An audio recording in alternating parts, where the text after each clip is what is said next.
Zikir sejatine zikir, eling sejatine eling. Anda satu kesadaran mutlak dalam diri Anda bahwasanya apa yang ada hidup diri Anda itu sejatine Allah. Oke. Nomor 2 tentang masalah zikir sirul asrar. Kula urai cek mboten bingung.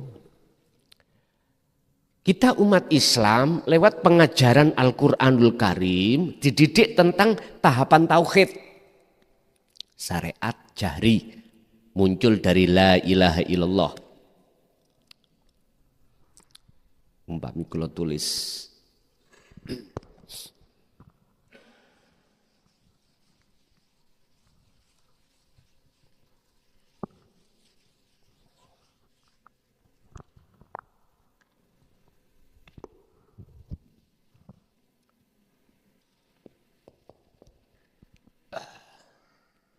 Syariat kita dididik tauhid la ilaha illallah.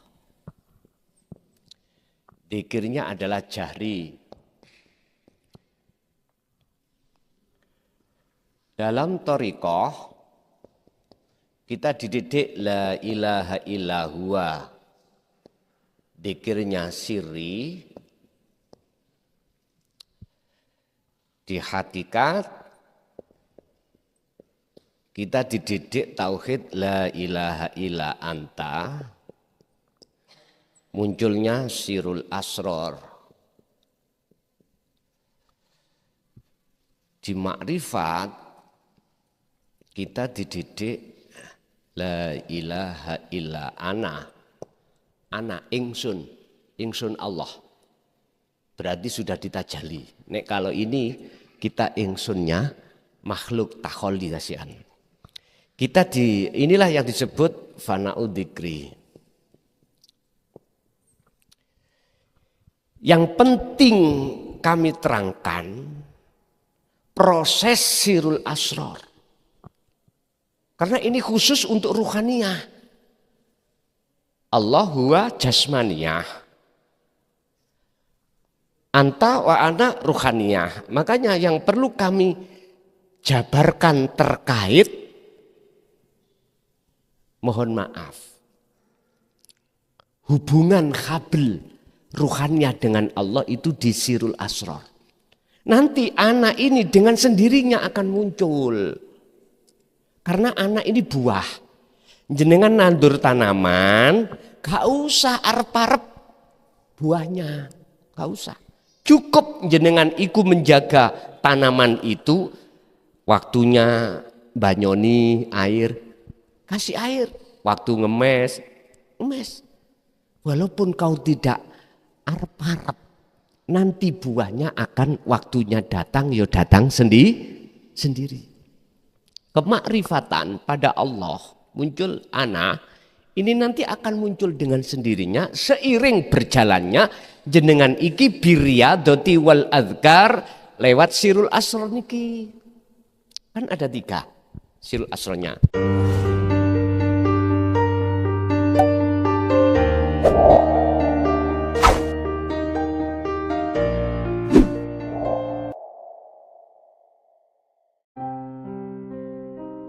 Assalamualaikum warahmatullahi wabarakatuh. Alhamdulillahirabbil alamin. Para jamaah ngaji tauhid rahimakumullah. Sebelum kita memulai videonya, mari kita bersama-sama membaca sholawat kepada baginda Nabi Muhammad sallallahu alaihi wasallam. Allahumma sholli ala sayyidina Muhammad wa ala ali sayyidina Muhammad. Assalamualaikum warahmatullahi wabarakatuh. Gus, yang saya mau tanyakan, sama atau bedakah setan dengan nafsu basyariah? Terus kalau kita baca doa ta'awud itu ke setan atau ke nafsu basyariah itu? Terus pertanyaan yang kedua, untuk dzikir sirul asrar itu yang hu Allah keluar masuk nafas, apakah sama dengan Allah keluar dan masuknya nafas. Ngoten nggih. Nggih, sampun. Matur suwun. Assalamualaikum warahmatullahi Waalaikumsalam wabarakatuh. warahmatullahi wabarakatuh. Azazil yang terkenal iblis itu pandangan syariat. Pandangan syariat. Kita memandangnya syariat disebut iblis dan menggambarkan seperti welek-welek. Lah ngoten lho. Umpama kita gambarkan welek-welek. Terus sinten luwih ganteng katimbang jenengan. Lho, sing wedok luwih payu. Mengapa gambarane nek njaba-njaba itu kok elek-elek, siunge dawa-dawa? Iku menunjukkan karakter sifat. Nek secara fisik, wah. Nek umpama jenengan semrap wong lanang ngono, kepengin dirabi. Saking ayune sing wedok. Kita tingkatkan ke atas pengetahuan secara hakikat nafsu. Nun faksin, diri. Oleh karena diri itu duduknya di taholli, sifat basariyah, maka disebut nafsu.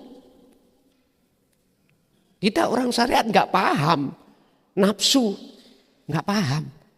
Paling terko-terkoni kira-kira laku sing elek secara fisik maksiat, iku nafsu. Ora tahu ngerti nafsu. Nafsu iku sing pundi, yang mana nafsu itu? Ternyata jawabannya basariyah itu, keakuan dalam diri kita, keimanan muncul, hamba, keakuan makhluk, itulah nafsu. Jadi sama Bu, cara namanya itu sama, iblis dengan nafsu sama. Cuman beda, mengapa harus beda? Karena kacamata pandangan kita memandang. Syariat iblis, hakikat nafsu. Maksudnya nafsu adalah keakuan diri sebagai makhluk, yaitu nafsu. Jenengan sholat, dohire bagus, ning ati sampean ngaku-ngaku diri jenengan keakuane makhluk, imane nafsu. Berarti nafsu dapat bagian itu. Ya itu Pak. Akhirnya otomatis sampai niki nggak ada sambungan pada zat kang moho suci ing dalam diri jenengan yang sangat dekat Allah itu.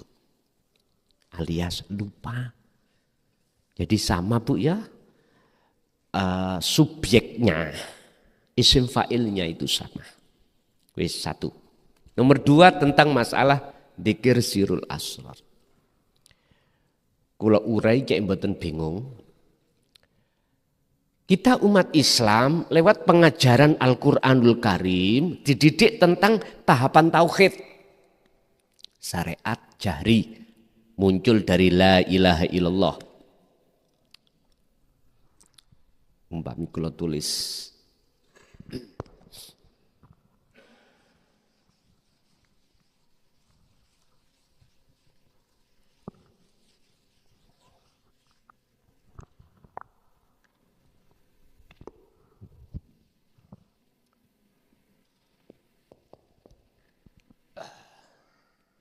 Syariat kita dididik tauhid la ilaha illallah. Dzikirnya adalah jahri. Dalam thariqah kita dididik la ilaha illallah. Dzikirnya sirri. Di hakikat kita dididik tauhid la ilaha illa anta, munculnya sirul asror. Di makrifat kita dididik la ilaha illa ana ingsun, ingsun Allah. Berarti sudah ditajali. Nek kalau ini kita ingsunnya makhluk takholli kasihan. Kita inilah yang disebut fana'u dzikri. Yang penting kami terangkan proses sirul asrar. Karena ini khusus untuk ruhaniyah. Allah huwa jasmaniyah. Anta wa ana ruhaniyah. Makanya yang perlu kami jabarkan terkait, mohon maaf, hubungan khabl ruhaniyah dengan Allah itu di sirul asrar. Nanti anak ini dengan sendirinya akan muncul. Karena anak ini buah. Jenengan nandur tanaman, gak usah arep-arep buahnya, gak usah. Cukup jenengan iku menjaga tanaman itu, waktunya banyoni air, kasih air. Waktu ngemes, ngemes. Walaupun kau tidak arep-arep, nanti buahnya akan waktunya datang, ya datang sendiri. Kemakrifatan pada Allah muncul anak, ini nanti akan muncul dengan sendirinya seiring berjalannya jenengan iki biriyadati wal adzkar lewat sirul asrar niki. Kan ada 3 sirul asrarnya. Merasa, melihat, menyatakan, su'aul basiroh, merasa. Artinya Anda akan dalam hati jenengan, rasa itu apa sih? Iman. Akan beriman, akan merasakan Allah itu dekat, anta dekat. Yang berperan jikalau jenengan sudah memendem, mengubur ning bumi humul keakuanmu sebagai makhluk. Dipendem. Makanya ketika jenengan berzikir sirul asr, dzikir tanpa ngucap loh. Bila lafdin wa kalamin wa ismin, sudah tidak. Diem. Hati jenengan yang berjalan iku rasa, iman, merasakan kehadiran Allah di dalam diri Anda setelah kehilangan keakuan Anda. Itu boleh dibarengi dengan dzikir sir. Dzikir sir itu dzikir yang diucapkan di dalam hati tapi masih isim, masih nama, masih berlafaz, berkalam. Walaupun kalamnya itu diucapkan hati. Allah. Ada yang hu, masuk keluar Allah. Atau dibalik, monggo sak kersa, pundi yang nyaman. Tapi ingat, letaknya di manakah dzikir yang menjadikan Anda ruhaniyah itu sampai ke makrifat? Jawabannya di sirul asrar. Sebab ketika jenengan sudah mengasah terus mendawamkan dzikir rasa ini, nanti Allah sendiri yang akan menilai. Akhirnya jenengan dimasukkan ainul basiroh, melihat. Artinya melihat, seakan-akan ruhaniyah itu melihat Allah. Padahal yang disebut bertemu liqo pada Allah itu adalah la ibsorun wa mubsorun wa basorun. Nama makhluk roh nggak ada, hilang. Yang melihat mata hilang. Nama Allah yang dilihat hilang. Nama apa?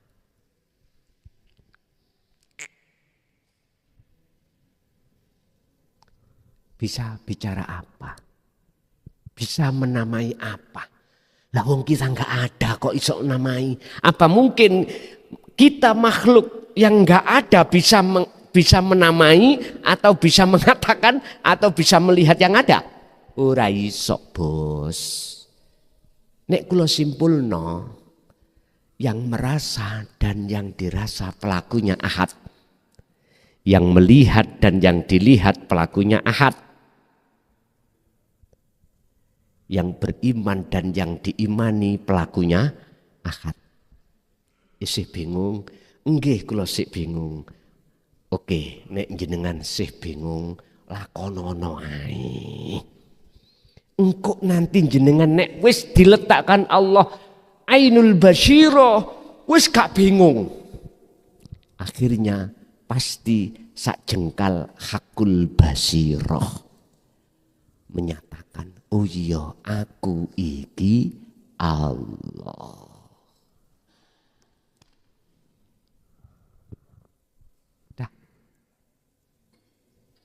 Ini cara makom jam'i, cara bis menuju tujuan sudah sampai terminalnya, entek. Wis nek wis ana gunung, nggih pun. Terus gejoki terus itu. Sampai kapan? Rasulullah dawuh, Allah dawuhna, Rasulullah itu hatta ya'tiyakal yakin. Al-Hijr ayat 99 sampai mati. Pun mari. Masalahnya nafsu iku mboten mati-mati, nek mboten leren-leren gudo sampai nek mboten kita itu sudah sampai kematian. Ada di situ. Ya udah. Makanya Nabi Yusuf didawuke wa ma ubarri'u nafsi innan nafsa la amaratun bisu. Sepanjang kita masih ada di dunia, kita belum aman tentang nafsu. Yang tujuan karakter nafsu mengajak jahat pada Allah, yaitu melalaikan Allah, mutus tali hable atinang Allah. Itulah nafsu. Jadi Bu, sing sampean maksud wau adalah dzikir sir, diucapkan dalam hati Allah, boleh masuk, boleh keluar masuk, putih sing gampang. Tapi saya ingatkan, jikalau tidak jenengan sertai dengan sirul asror ketika berzikir sir, wis sinten teng mriki sing nderek thariqah sing puluhan tahun setiap hari iku dzikir digejoki sir. Gak usah ngacung. Tapi tak omong. Ending sampean itu mesti ning alam mukasyafah. Makom karomah. Lho nggih. Makom karomah jenengan. Makom karomah itu kalau kita bahas di hikam itu disebut makom tajrid. Jenengan punya karomah, dengan karomah itu jenengan mencari ma'isyatu dunya, kebutuhan dunia iki gak atik nyambut gawe. Ono tamu teko, nggo masalah, sebelum diomong, jenengan sudah tahu. Iki tamu mau islah, diwingi gegeran. Tamu ini durung ngomong, nek dadi lanang ojo ngaplokan. Diwingi sebabnya ngaplok bojone. Itu karomah, Pak. Karomah. Bahayanya. Kalau cuman ngiling notok, urusan jenengan terima nasihat iki atau enggak itu bukan urusan saya. Bahayanya jenengan akan keselipan sifat izan, rumongso mulya, rumongso wah sendiri daripada orang lain. Belum lagi rumongso takabur. Sampai Ibnu Athaillah menggambarkan di dalam makalah 106 antara dua orang yang laku maksiat dan laku taat. Ngetene. Lebih baik kau laku maksiat dohirmu, tapi di dalam hatimu itu bisa ngubur mendem jero ning bumi khomul. Akhirnya muncul kau itu merasa terhina, merasa ino. Berarti sifat hakikat hamba melekat dalam hatimu, dalam dirimu sebagai hamba, yaitu ino. lebih baik seperti ini, karena ini bisa menjadikan kau bisa makrifat pada Allah daripada kau laku taat, tapi ndadekno menjadikan hatimu ikut takabur dan rumangsa gumedhe, rumangsa mulyamu, rumangsa apik. Tapi makalah iki aja dituduni wong syariat lho ya. Nanti salah paham. Salah paham ini. Wis maksiat ae nek ngono terus. Niki perbandingan aja, perbandingan. Tidak bisa diterima, Pak. Enggak bisa diterima. Jadi Bu, mengke jenengan nek sirta berpuluh tahun muncul karomah dalam diri jenengan. Isok nambani wong. Ya. Karena apa? Jenengan dapat bisikan. Dari mana? Dari warid. Warid muncul itu disesuaikan dengan aurat yang kita lakukan. Aurat itu jamak dari wirid. Siapa yang mengistiqomahkan wirid, maka muncullah karomah. Karomah itu nanti yang akan menghantarkan warid terhadap diri kita, ngomong, "Hei wong dilungkas ada yang ono tamu nggo masalah dik wingi gegeran. Kemarin suami istri tengkar sampai istrinya itu dipukul." Lo tahu toh? Diomong, nek dadi wong lanang jangan mukulan. Kaget toh nih? Kaget. Bahkan lebih takjub. Dalam dunia mukasyafah itu, Pak, dalam dunia mukasyafah, sampai ngerti apa yang akan terjadi. Ini masih di dunia mukasyafah. Tiap hari dia itu jagongane dengan Nabi Ilyas. Tahu kliwar-kliwere malaikat. Ditakoni, arep nandi? Pamanmu meni jam itu tak jupuk. Loh, ana kabar toh? Moro. Man, meni jam itu arepe bongko sampean. Blas ae ngono. Lah ngoten nggih? Nggih, Man. Wong awak sik sehat ngene kok. Wis. Delalah jam itu tes kecelakaan. Atau habis subuh turu gak tangi. Ya wis. Akhirnya masyhur Pak, rungu masyarakat. Masyarakat sih gak paham. Akhirnya berbondong-bondong. Lebih-lebih yang banyak utang. Meni nomor piro metu. Kalau utang kula kuwatah ngoten. Warite ngomong 3661 misalnya. Lu kok ya pas temenan. Semua masyarakat yang gak paham mesti mengatakan anta waliullah. Lah ngoten to. Nyun sewu. Cirine wali ku gak ngono. Buka ning Quran. Ala inna auliya Allah la khaufun alaihim walahum yahzanun. Sesungguhnya para kekasih Allah itu adalah la khaufun. Ruhannya sudah tidak ada rasa takut dengan apapun kehidupan dunia ataupun kehidupan akhirat. Walahum yahzanun, rasa khawatir apapun gak takut. Mengapa beliau gak takut? Karena yang nyata semuanya Allah, dia hanya wa aslimu lahu, pasrah. Semua tahu Allah yang berperan, udah nyantai dia.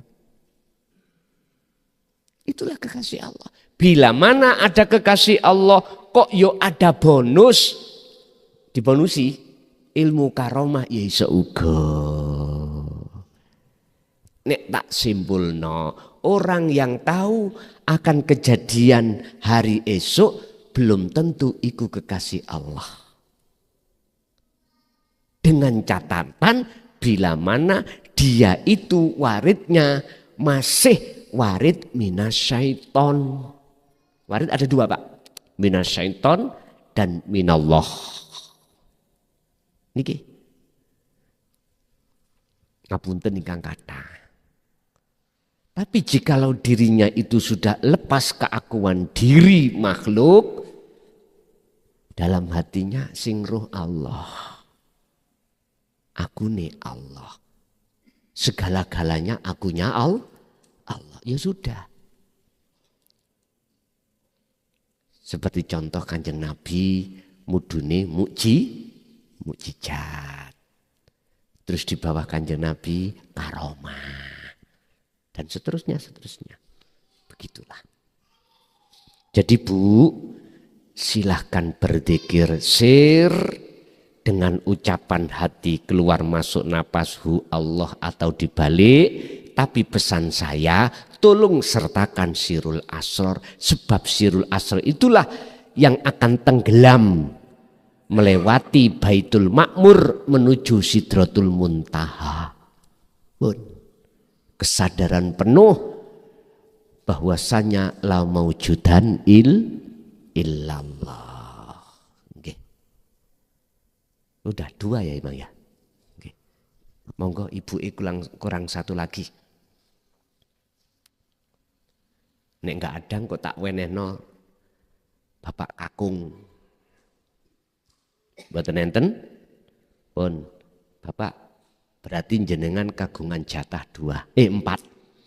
Monggo. Assalamualaikum warahmatullahi wabarakatuh. Yang saya hormati Tuan Guru dan saudara-saudara jamaah semuanya. Kali ini yang saya pertanyakan juga sama bercerita sedikit. Begini Tuan Guru, seandainya si Salik sama Allah sudah diperjalankan di alam dunia ini, sudah sampai makom musyahadah, otomatis si Salik kan sudah menyaksikan kebesaran keindahan Allah.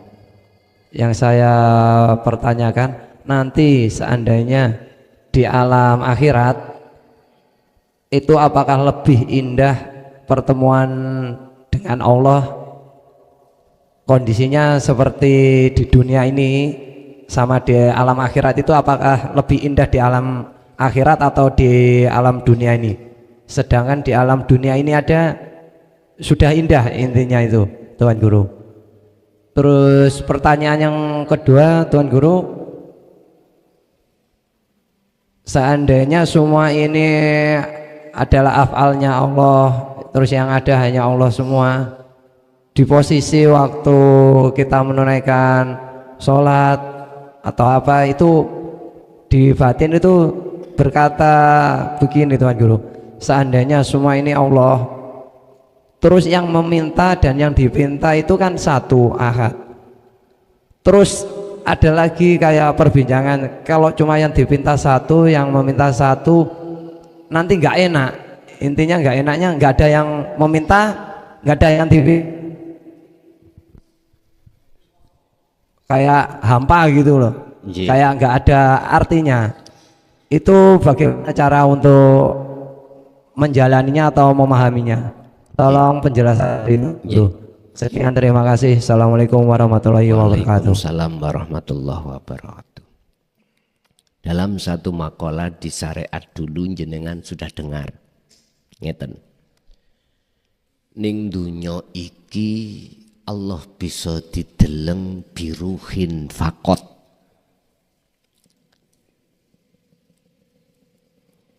Dengan ruh saja. Tapi di akhirat sak blegere, gampangan nih. Pernah dengar jenengan? Makalah seperti ini ngandung pengertian bahwasanya manusia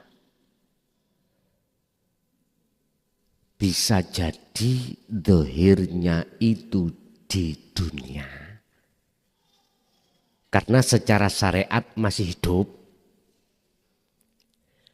Tapi ruhaniyahnya itu sudah di akhirat.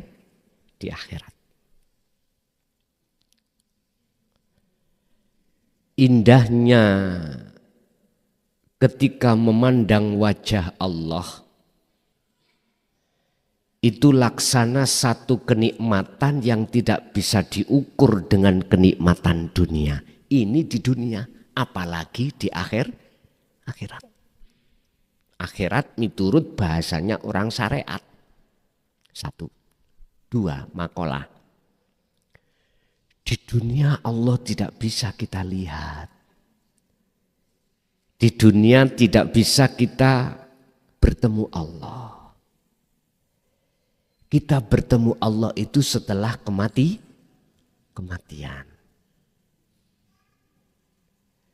Wa anibu ila rabbikum wa aslimu lahu min qabli ayyatiyakumul azab. Azab iki kalau bahasa syariat akhirat. Lekaslah kau kembali kepada Tuhanmu dan berserah dirilah kepadanya sebelum datangnya hari kiamat. Berarti inilah diartikan bertemu Allah itu setelah kematian. Penyono pengimannya golongan kita orang syariat mati yang secara syar'i itu dipendem.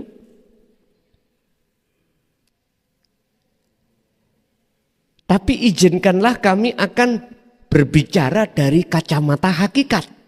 Aslinya bagaimana? Ini sesuai dengan materi kita. Kalau di dunia ini hatimu sudah mendem jeru di bumi humul keakuanmu, berarti keakuanmu mati wis. Mati. Ya niki mutu qoblal maut, matilah kau sebelum kau datangnya mati secara syariat, matilah hakikat sebelum datangnya mati syariat. Baru kalau sudah paham di sini akan mengatakan ternyata Allah itu Allah itu bisa ditemui saat di dunia. Artinya di dunia secara dohir jasadmu masih di dunia, tapi rohaniyahmu itu sudah mati, artinya sudah mematikan nafsumu. Ya niki. Berarti rohaniyahmu sudah di akhirat. Disebut makrifat kan di situ. Ini Pak. Jikalau itu tidak lekas kau lakukan min qabli ayyatiyakumul adzab, sebelum datangnya kematian, maka sumalatun sorun, kau tidak akan dapat pertolongan. Kau akan dapat pertolongan. Sumalatun sorun. Berarti kebalikan ayat ini, jikalau belum datangnya kematian, Anda sudah kembali kepada Tuhanmu, maka summatun sorun, lanafinya dihilangkan, hilang, maka kau dapat pertolongan. Ayat ini satu paralel dengan ayat 72 surat Al-Isra. Apa? Barang siapa di dunia mata hatinya buta pada Allah. Karena ketutupan aku tadi Pak ya. Terhijabi akunya Allah. Akunya makhluk. Maka di akhirat pun juga begitu. Wa adullu sabila, dan jalannya lebih gelap, lebih tersesat lagi. Ini. Jadi benar apa yang jenengan tanyakan tadi, di dunianya aja indahnya tidak bisa diukur dengan apapun. Mohon maaf. Umumi wong saweneng iku kan duwe bojo ayu, nggih. Apa maneh tambah-tambah. Cari saweneng ya. dunyane yo mewah, duwe jabatan, sampai jadi DPR katakanlah, bahkan presiden. Saweneng nggih. Man arada dunya fa'alaihi bi ilmin. Memang saweneng. Tapi ini tidak Anda sadari, di belakang kesenanganmu itu ada rasa takut. Rasa gelisah. Apa? Takut nek ditinggal minggat bojone. Akhirnya ditinggal temen. Wis gelimpungan. Asalnya kaya, takut jatuh miskin. Diringkes Allah kekayaannya. Miskin asal ini gua dijunjung-junjung di tengah masyarakat saking dermawani sugihe. Gak iso blas, utangi tambah akeh. Malu mboten? Malu. Biyen dedek sakniki. Biyen gini sekarang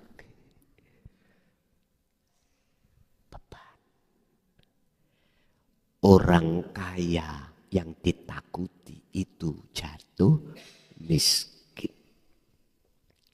Orang yang berpangkat yang ditakuti kehilangan pangkat.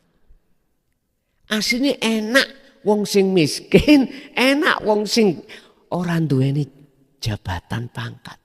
Gak wedi hilang, enggak duwe kok wedi. Loh, los toh hidup sampai akhirnya los. Ngapunten, saya gak menyindir pejabat-pejabat ndak. Aku gak menyindir orang-orang kaya ndak. Estu enggak Kak. Aku gak geding ambek orang kaya, orang yang punya jabat. Enggak.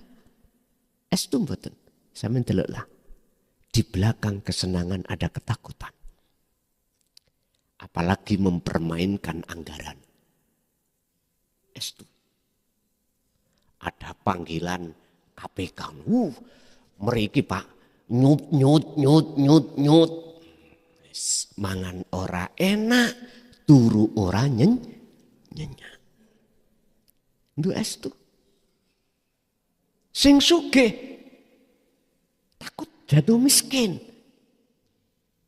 Allah menghapus semuanya itu dengan cara ditipu, temannya bisnisnya hancur, bisa jadi. Tapi jenengan manakala dijatuhkan Allah seperti itu, jangan suudon pada Allah. Allah itu nyelamet awakmu. Supaya tidak muncul takabur, tidak muncul izan rumongso gagah, rumongso kuat. Biar jenengan iku subhanaka inni kuntu minadz asline ngono. Cuman gak sadar. Tapi jenengan akan sadar nek gelem mengikuti ajaran Rasulullah di jalur dinu tauhid baru sadar. Makanya kemarin ada teman-teman kita yang seiman nyalokno DPR, nyalokno. Tak peseni. Dandanono makrifatmu dhisik. Dandanono dzikir musik. Nek iku wis kedandan, walaupun kau ini punya jabatan, dadi wong sing sugih terpandang, ruhaniyahmu itu mesti bali nang Gusti Allah, alias jabatanmu, kekayaanmu tidak menjadikan satu penghalang, penghijaban antara ruhaniyahmu dengan Allah. Justru menjadi kendaraanmu untuk bertemu Allah. Jadi memang lebih indah Pak, setelah jatuh kematian pertemuan terhadap Allah. Karena apa? Dohir batin sudah tidak ada urusan makhluk. Sudah gak ada. Makanya syariat mengatakan sukning akhirat Gusti Allah iku kok delok lahir dan batin. Ini ku maksudnya. tambah indah lagi. Sampai disanepokno wong sing mlebu swarga sing lanang diwene bidodari. Bidodari iku nek digawe esuk perawan, awan maneh sore perawan maneh. Turune kaya apa? Ngono iku jenengan bayangno bayuh penake yo ngono. Jadi nafsu kan nonton mriku tok sing dipandangkan nikmat-nikmat yang seperti itu. Padahal itu kinayah. Kinayah. Aslinya ya apa? Itu loh secara kesempurnaan sudah tidak ada lagi hijab syirik dalam hati jenengan. Pun satu. Yang nomor dua tentang masalah si salik. Ketika sudah ditarik Allah di musyahadah, plek detik-detik musyahadah, ya wis ora ono sing ndonga, ora ono sing dijaluk. Sing jaluk ambek sing dijaluk wis ra ono. Kalau begitulah gak indah lah. Enggak ada yang meminta, enggak ada yang diminta gini. Lah terus bagaimana posisi kedudukan ayat Ud'uni astajib lakum. Lah ngoten nggih. Ngeten lho Bos. Secara syar'i ini loh, nanti yang kusebut sebagai keseimbangan antara min dengan plus. Ada keseimbangan antara hukum syariat dan hakikat. Hukum syariat dan hakikat itu tidak akan kontradiksi manakala ada penetralisir. Bahasa listrik min plus nggak ada komponen maka akan konsleting bahaya. Makanya satu sisi pendapat orang syariat, hukum syariat kok langsung dipaduno, ditabrakno hukum hakikat tanpa penetralisir, mesti tabrakan. Karena apa? Hukum syariat memandang makhluk, hukum hakikat memandang Allah. Masa sih salon Allah? Harus dikasih komponen nek cara bahasa listrik. Kalau dikasih komponen maka rahmatan lil alamin. Ya ini menghasilkan lampu, cahaya karena ada komponen. Tapi aslinya ketemune min dengan plus. Berhubung ada komponen-komponen yang menetralisir di dalamnya akhirnya muncullah lampu cahaya ini. Manfaat sama. Satu sisi secara hakikat hukum syariat dan hakikat mboten tabrakan manakala ada penetralisir. Artinya apa? Gini. Nikilah perlunya sistem wasilun itu di situ. Sehingga jenengan diletakkan Allah di khawasul khawas. Di mana antara Baitul Ma'mur Masjidil Haram dengan Baitul Ma'mur dan Sidratul Muntaha itu mboten tabrakan. Artinya apa hukum syariat yang terjadi pada diri Anda, hukum hakikat buktinya keakuan dirimu sudah tiada. Ngoten lho maksudnya. Tetap secara syariat dohir jenengan dungo.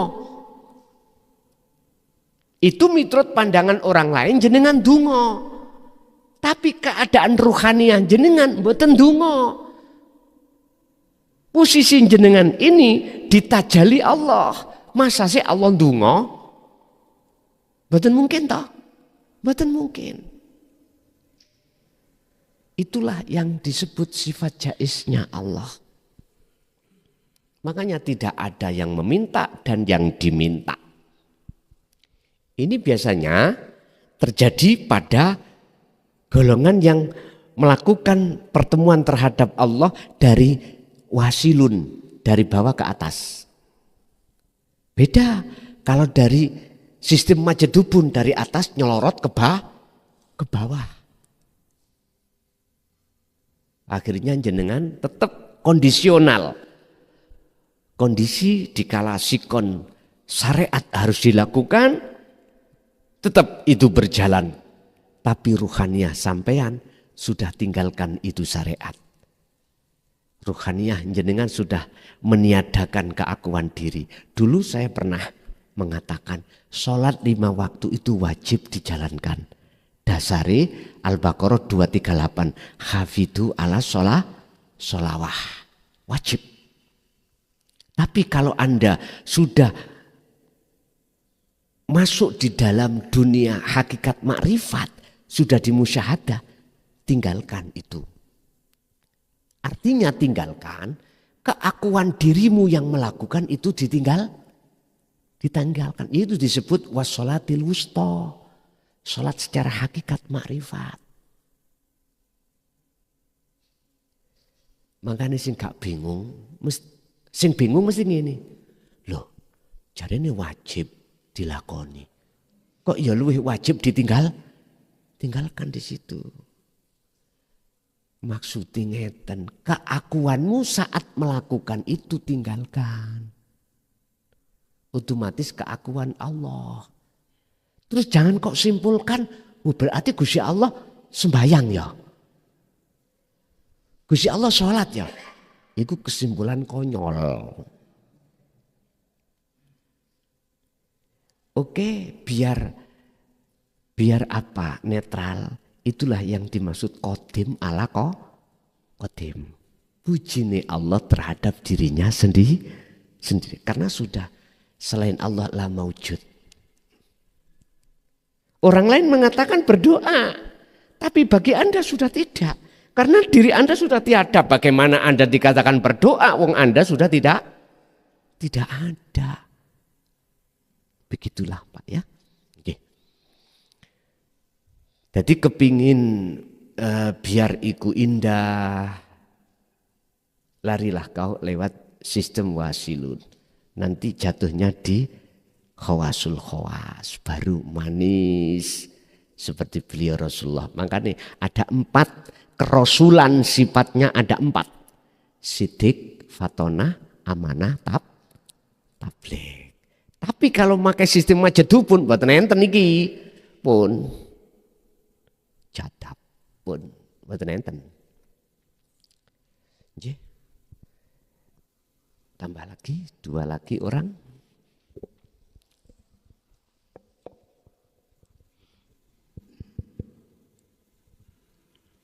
Assalamualaikum warahmatullahi wabarakatuh.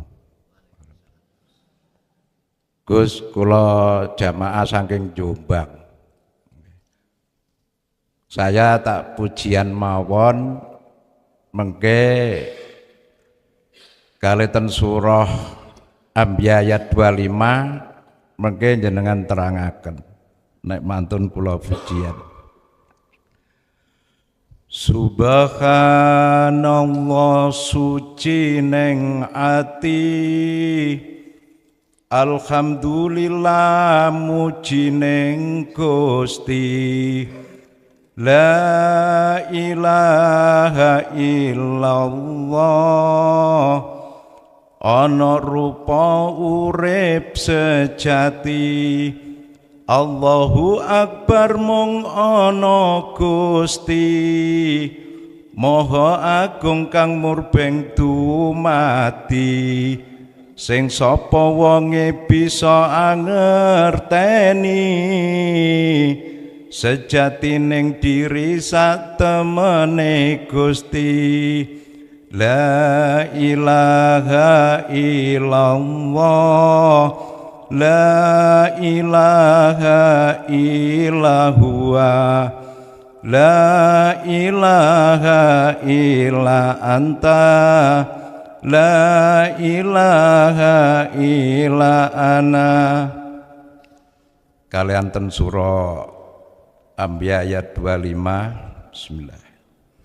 Wa ma arsalna min qablika mir rasulin ila nuki ilaihi annahu la ilaha illa ana fa'budun. Tolong jenengan jelas nih Gus. Assalamualaikum warahmatullahi wabarakatuh. Waalaikumsalam warahmatullahi wabarakatuh. Itu tadi ungkapan syair tatkala ruhaniyah jatuhnya sudah di ahad. Tapi ingat, paham ilmunya belum tentu sudah dikatakan di ahad. Jikalau tidak wa'amilu sholihah. Wal asri innal insana lafi khusrin illalladzina amanu, harus diteruskan wa'amilus sholihah. Seperti kita ngaji ku masih tarafnya ilmu, Pak. Apa yang ku sampaikan itu tarafnya ilmu, buahnya adalah faham. Akhirnya muncul iman. Amanu. Mestinya harus wa'amilus, harus sampean praktek deh. Buktekno iman jenengan kalau diri ini Allah. Lagi kudu ditutuno dalane carane. Akhirnya dibukalah tentang tauhid anta wa ana. Paham langsung. Lah jenengan praktek inilah yang disebut kholwat. Apa sih artinya kholwat? Yakfur bittauhuti wa yu'min billah. Tinggalkan selain Allah. Kalau sudah Anda tinggalkan wa yu'min billah, imanmu akan benar-benar hanya pada Allah. Kata Rasul, iman yang benar disebut ihsan. Tarkib ihsan definisi antak budallaha ka'annaka taroh. Ketika kau menyembah seakan-akan bisa melihat wujudnya Allah. Fa'ilam taroh, apabila Anda tidak tahu Allah, maka Anda seakan-akan selalu dilihat. Nah, itulah proses su'aul basirah ke ainul basirah. Wis, harus dilakoni, gak dipahami. Kita buka di dalam surah Al-Anbiya ayat 25 terkait inti wahyu Allah yang pasti diberikan setiap utusan Allah. Berarti dikatakan Rasul manakala mengemban wahyu ini. Dan tidak dikatakan Rasul manakala tidak mengemban wahyu ini. Wa ma arsalnaka wa ma arsalna min qablika wa ma arsalna lan ora tau ngutus sapa ingsun Allah min qablika kang sadurunge sira Muhammad. Aku tidak pernah mengutus utusan sebelummu Muhammad. Mir rasulin, dari satu utusan, illa nuhiya, kecuali harus membawa inti wahyuku. Apa inti wahyu? Ilaihi annahu rupane la ilaha illa ana. Pun habis. Bagaimanakah la ilaha illa ana iki? Monggo. Secara lugat kita artikan tidak ada Tuhan yang wajib disembah kecuali ana. Sebelum ana anta. Anta itu masih ada dua. Anta engkau ya Allah. Ana makhluk. Berarti Allah masih rahasia. Cuman wis dekat. Jenengan sudah merasa Allah itu sudah dekat. Wis gak nduding-nduding. Apa jare sing ngechat Lombok ngono. Lah ngeten iki biasae. Nek sik nduding mrono berarti sik huwa dia. Kalau anta udah diem. Lah maksud daripada ana di sini itu ketika jenengan isinya la ilaha. La ilaha kan artinya tidak ada Tuhan. Artinya dalam hati Anda sudah tidak ada Anda makhluk. Masya Allah, perkara yang selain Allah, kalau dalam hikam disebut al-aghyar, perkara selain Allah, perkara selain anak Allah itu sudah tiada dalam diri Anda, barulah isbat, maka jelas akan muncul anak Allahnya.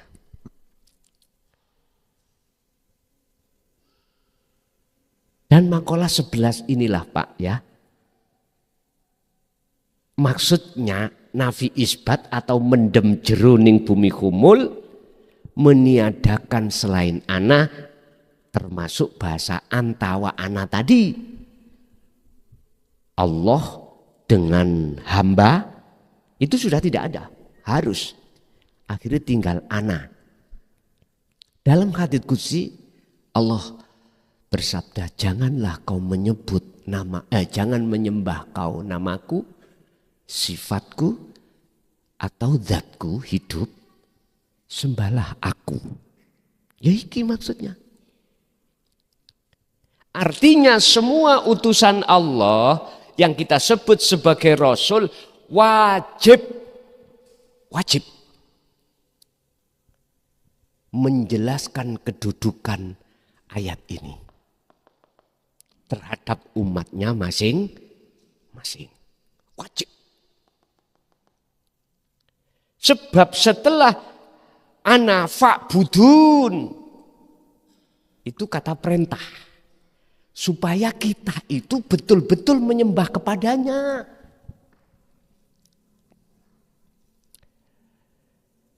Ilaihi annahu la ilaha illa ana fa'budun. Oleh sebab itu menyembahlah kamu sekalian kepada ana.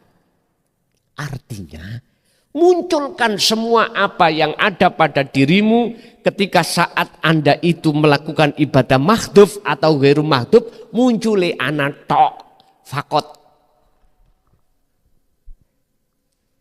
Lewat ayat ini menunjukkan dan membuktikan bahwa Rasulullah Muhammad Sallallahu Alaihi Wasallam dulu itu menjelaskan, tapi dikanter oleh kaum Khawarij. Gak pernah Rasulullah jelaskan hakikat ma'rifat anta wa ana, hanya menjelaskan syariat. Gak apa-apa, cuman aku gak iso mikir. Gak iso mikir. Gak iso mikir kalau ada makalah yang mengatakan bahwasanya Rasulullah hanya menyampaikan syariat saja, tidak hakikat makrifat nggih. Bukannya aku nyalahno enggak, kula ora iso mikir. Karena apa? Jelas kok. Wa ma arsalna, ora tau ngutus sapa ingsun Allah. Nang sapa? Nang Kanjeng Nabi. Mingko belika sebelum kamu Muhammad, semua utusanku itu wajib mengemban wahyu inti ini, termasuk dirimu. Fa'budun itu menunjukkan jamak. Kalau ayat ini hanya untuk Rasul, mohon maaf, tidak fa'budun. Boten. Fa'budun menunjukkan Rasulullah untuk mendidik hambanya tentang la ilaha illa ana, supaya seluruh umatnya itu betul-betul menyembah pada ana. Loh, ngoten niki, paham nggih? Kalau ayat ini hanya untuk Rasul, fa'budune niku mboten memakai jamak. Mboten.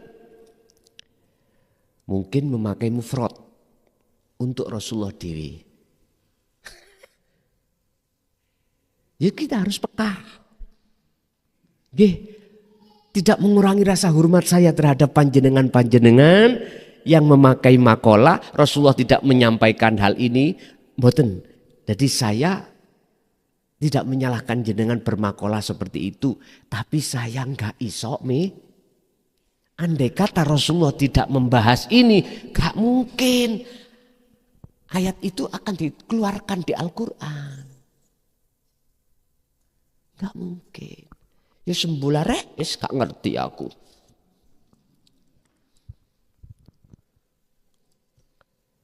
Mungkin pandangannya yang berbeda, hanya itu pandangan. Mengapa saya kok ya kekeh menyampaikan hal ini? Karena memang Qur'annya bicara begitu. Sekalipun ini berat kurasa, pahit kurasa dan dampaknya, resikonya terhadap diri saya itu dihujat dan dihina, rapopo. Tapi prinsip saya karena ini benar. Sepahit apapun saya katakan, urusan dilokno wong ket biyen pun boten napa-napa. Kan dulu sudah saya kasih tahu, ada umat Hindu yang memanggil saya itu bukan nama makhluk manusia. Saya dipanggil anjing, dipanggil babi toh. Boten napa-napa. Gak salah mereka itu. Kalau paham, boten ngoten. Ajaran sampean itu, kamu itu roti rasa tai. Wis gak apa-apa. Boten apa-apa. Ben gak dawa-dawa ula, ya gak usah tak tanggapi. Ngeten mawon. Sambil nunggu barangkali suatu saat dia dapat hidayah dari Allah. Lho ngeten lho. Ngene gak iso dhek ya mbuh anake. Lho ngaten dah. Jadi niku Pak ya. Maksud daripada la ilaha illa ana surat Al-Anbiya 25 itu satu, membuktikan bahwasanya Rasulullah juga mendidik, membahas tentang kemakrifatan pada umat pada saat zamannya. Pada saat zaman beliau. Yang kedua, wajibnya setiap diri manusia itu menyembah dengan benar. Apa? Yaitu tadi, ikhlas muncul dalam hati cahaya makrifat, barulah dia itu disebut ibadah yang betul-betul nyembah pada Allah. Begitu. Oke? Satu lagi Pak.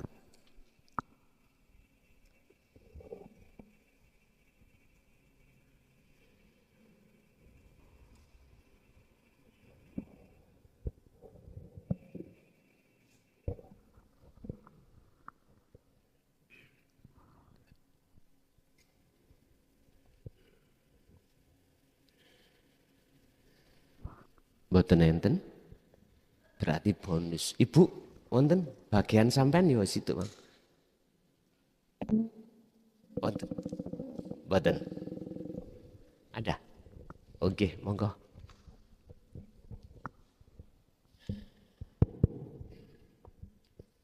Assalamualaikum warahmatullahi wabarakatuh. Waalaikumsalam warahmatullahi wabarakatuh. Nami kula Zainal Gus. Nggih. Gadah meripat, gadah kuping, gadah mulut, gadah irung. Lah, sedaya niku kan cuma alat.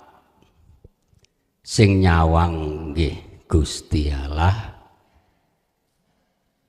Sing mireng nggih Gusti Allah. Sing ngambu nggih Gusti Allah, sing takon niki nggih Gusti Allah, sing kula tangkleti nggih Gusti Allah. Lah sedaya niki lak pun Gusti Allah sedaya. Lah sing nyekel mik niki nggih Gusti Allah.